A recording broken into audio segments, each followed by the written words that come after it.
Welcome back to the deep dive. Today we're tackling something a bit unusual maybe, but really foundational. Yeah, we're digging into a solutions manual, specifically for mechanics of materials. Right. And you might think, okay, solutions manual, just numbers and answers. Exactly. But for a subject like this, it's really more than that. It's like a window into how engineers actually solve real problems, figuring out how things hold up under force. How they handle stress and strain in the real world. Precisely. Yeah. It shows the principles in action. So we've got excerpts here from chapters 1, 2, and 3.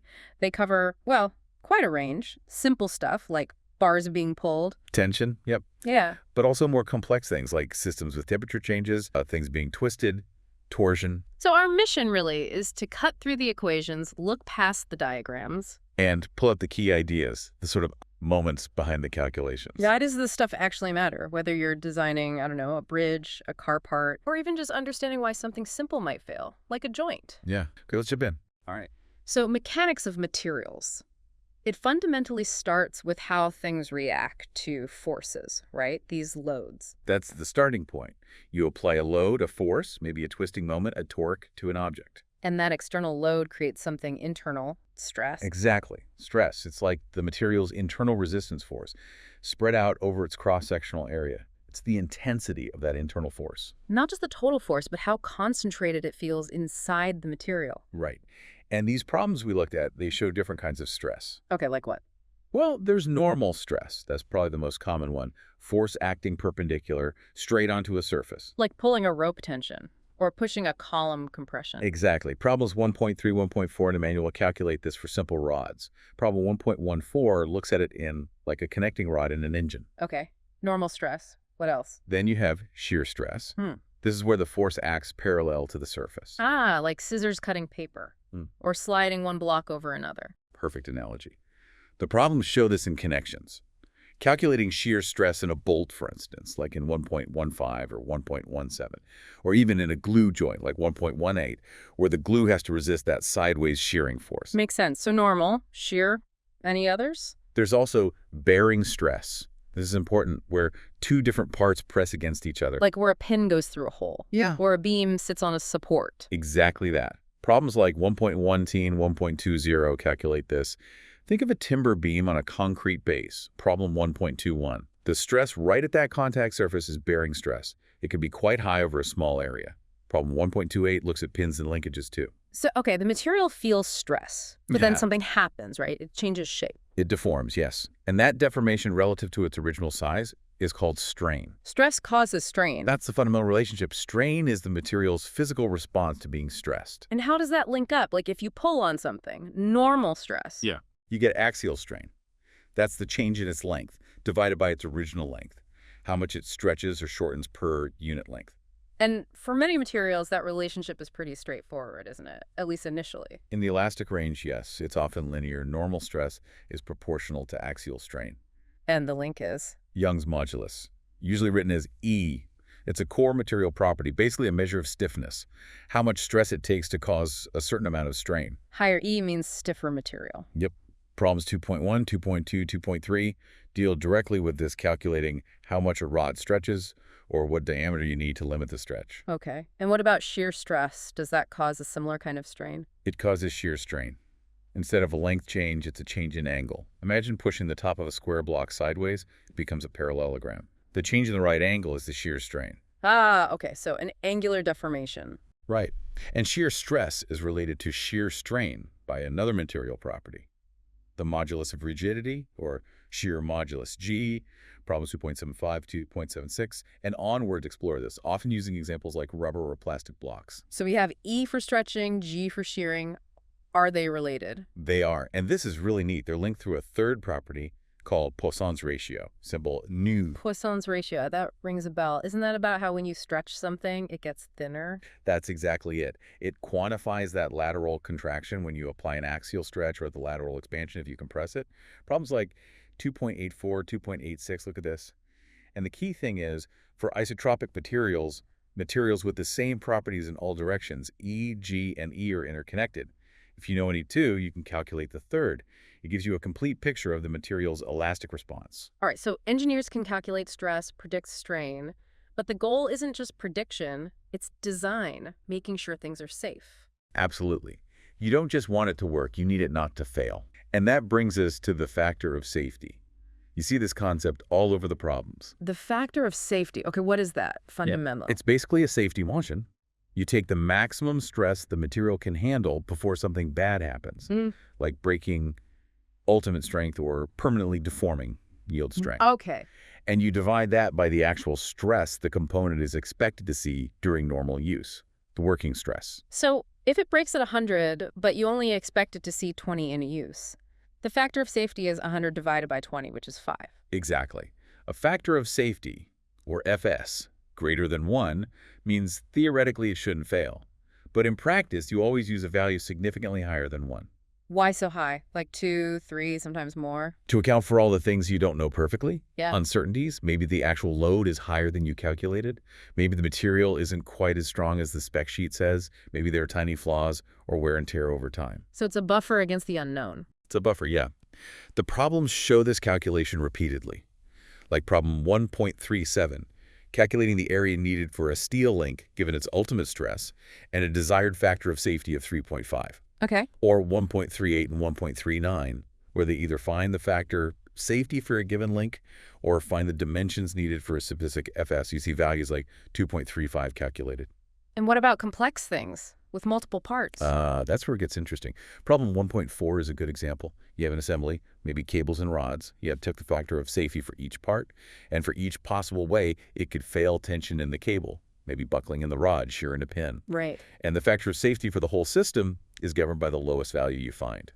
The weakest link determines the overall safety margin. That makes sense. You check everything. You have to. We see FS applied to truss members in 1.41, 1.42, bolted connections like 1.43, 1.44, adhesive joints in 1.45, 1.46, even whole systems like window washer platforms, 1.57, or loading docks, 1.58. Sometimes using different design philosophies like load and resistance factor design, LRFD, which is another way to build in safety factors. So the manual shows how to calculate it, but how do engineers choose what factor of safety to use? Is there a rule? Not a single rule, no. Yeah. It involves judgment. What are the consequences if it fails? Is it life critical? How reliable are your load calculations? How variable is the material? You choose a higher FS for more uncertainty or higher consequences. Okay, let's shift gears a bit. We've talked about pulling and pushing, shearing. What about twisting? Torsion, yes, very important, especially for anything that rotates and transmits power. Think shafts in motors, drive shafts in cars. So when you twist something, like a shaft, what kind of stress does it feel? Primarily shear stress. Imagine drawing lines along the shaft. When you twist it, those lines distort, indicating shear. And where is that shear stress the highest? On the outer surface. It's 0 at the very center and increases linearly as you move outwards, reaching its maximum at the outside radius. Okay. And how much does it actually twist? The angle of twist? That depends on a few things. The applied torque, obviously, the length of the shaft, longer shafts twist more, the material's resistance to shear, which is that modulus of rigidity, G, again. T. And crucially, the shaft's cross-sectional geometry. This is captured by a value called the polar moment of inertia. J. Polar moment of inertia. J sounds like it measures how resistant the shape is to being twisted. That's a good way to think about it. A larger J means the shape is inherently more resistant to twisting for a given material. Problems in Chapter 3, like 3.1 through 3.6, are all about this. Calculating max shear stress, figuring out the required diameter for a shaft based on allowable stress or twist. And these problems often compare solid versus hollow shafts, right? They do, and it becomes very clear why hollow shafts are often more efficient, structurally speaking. More efficient how? For the same amount of material, meaning roughly the same weight, a hollow shaft generally has a much larger polar moment of inertia, J, than a solid one. Because the material is further from the center. Exactly. Material near the center doesn't contribute much to resisting torsion anyway. By pushing the material outwards, you make it work much harder, giving you more torsional stiffness and strength for the weight. Problems 3.2, 3.6, 3.29 really highlight this advantage. That's clever. What about systems with multiple shafts, like with gears connecting them? Yeah, problems like 3.11, 3.12, and a whole bunch from 3.17 onwards. Look at geared systems. These are great because you see how torque gets transferred.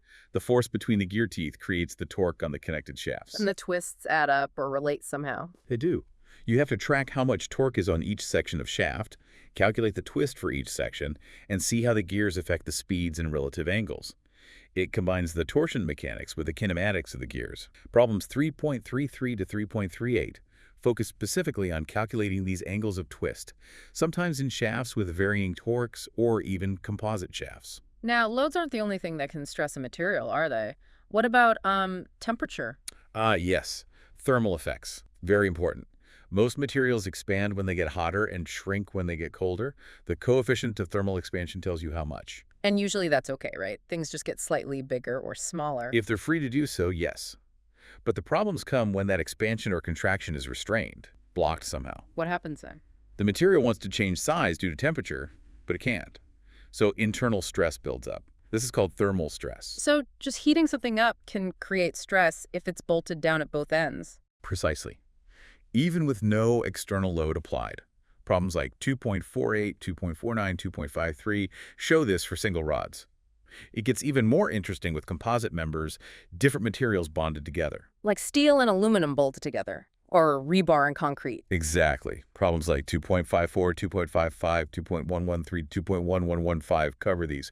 Steel and aluminum expand at different rates. Concrete and steel, too. If they're locked together and the temperature changes, they fight against each other, generating significant stress. Okay, that makes sense. Now, what happens if the total stress from load or temperature or both gets too high? We talked about factor of safety against breaking, but is there something before that? Yes. Before breaking, many materials, especially metals, will yield. This is where plastic deformation begins. Plastic deformation, meaning it doesn't spring back. Right. Up to the yield strength, the material is elastic. Remove the stress, it returns to its original shape. But if you stress it beyond the yield strength, it starts to deform permanently. Some of that stretch or bend will remain even after you remove the load. This sounds like where things get permanently damaged. It can be, or can be part of the design in some cases. But it means the material behavior changes. Concepts like permanent set, the amount of permanent deformation, and residual stress become important. Residual stress, stress left behind. Yes. After you load something past yield and then unload it, there can be internal stresses locked into the material even with no external load applied. Problems like 2.105, 2.106, 2.110, and several others explore this, calculating the load needed to cause yielding, the resulting permanent deflection, or these leftover residual stresses. It's critical for understanding behavior after an overload event. So many of these problems aren't just a single bar or shaft, are they? They involve multiple pieces connected together. Linkages, frames. Yeah, real-world structures or systems. Problems like 1.7, 1.10 to 1.24, and many in Chapter 2 like 2.16, 2.17, 2.130 show these complex assemblies. Analyzing them requires putting several tools together. Like what? Well, you always start with equilibrium, drawing free body diagrams for each part and applying the rules. Sum of forces equals 0, sum of moments equals 0. This helps you find the forces in each member. Standard stuff from statics. Right. But sometimes that's not enough to find all the forces. The system might be statically indeterminate. Meaning, too many unknowns. More forces than you have equilibrium equations. Exactly. And that's where you need compatibility equations. Compatibility, how things fit together. Essentially, yes. Compatibility equations relate the deformations of the different parts. They ensure that the geometry still works, that members connected at a joint deform in ways that keep them connected. How much one part stretches or shortens affects how another connected part must move or deform. So you use both force balance, equilibrium, and deformation matching compatibility. You need both for indeterminate systems. It links the forces to the material properties, like E and the geometry. Now, something else I noticed in the sources, mentions of computer problems, LC problems. Ah, yes. That's a really important reflection of modern engineering. Many problems today are just too complex, or you want to explore too many variations to solve efficiently by hand. So you use software. Right. These LC problems, or similar ones, often involve writing a small program or using computational tools. Maybe to find an optimal pin size, like in LC2, by trying many possibilities, or like LC4, finding the angle in a linkage that maximizes the factor of safety by plotting it out. It shows how computation helps engineers optimize designs and gain much deeper insights. Okay, we've covered a lot. Stress, strain, safety, twisting, temperature, yielding systems. Bringing it all together, what's the main takeaway for someone listening? Why wade through a solutions manual's concepts? I think it's about seeing the underlying logic. These problems, even if they seem abstract, are the building blocks. They show the fundamental principles engineers use to design literally everything around you that has to carry a load. Your chair, your car, buildings, bridges. All of it. Understanding these core concepts, stress, strain, how materials deform, why safety factors are needed, how torsion works, thermal effects, helps explain why things look the way they do, why certain shapes are used, why certain materials are chosen. It demystifies the engineering behind everyday objects. Exactly. It's a shortcut to appreciating the principles that ensure things function safely and reliably. You start to see the invisible forces and the design choices made to handle them. So this deep dive into the mechanics of material solutions manual, it really highlights that systematic, logical process engineers use. Yeah, it's a consistent application of fundamental principles, force, deformation, material properties, to solve a huge variety of problems. From simple stress checks to analyzing complex yielding behavior or twisting in shafts. It's the toolkit for designing things that hold together. It really is. So maybe a final thought for you, the listener. Next time you encounter any structure, it could be a massive crane, could be a simple shelf bracket, maybe just a bolt holding something together. Take a second. Think about the forces it must be resisting, the stresses flowing through it, the tiny strains happening inside the material. How is it designed to handle those? What's the hidden factor of safety keeping things secure? These ideas from mechanics of materials, they're operating silently all around us. Constantly working, holding our engineered world together.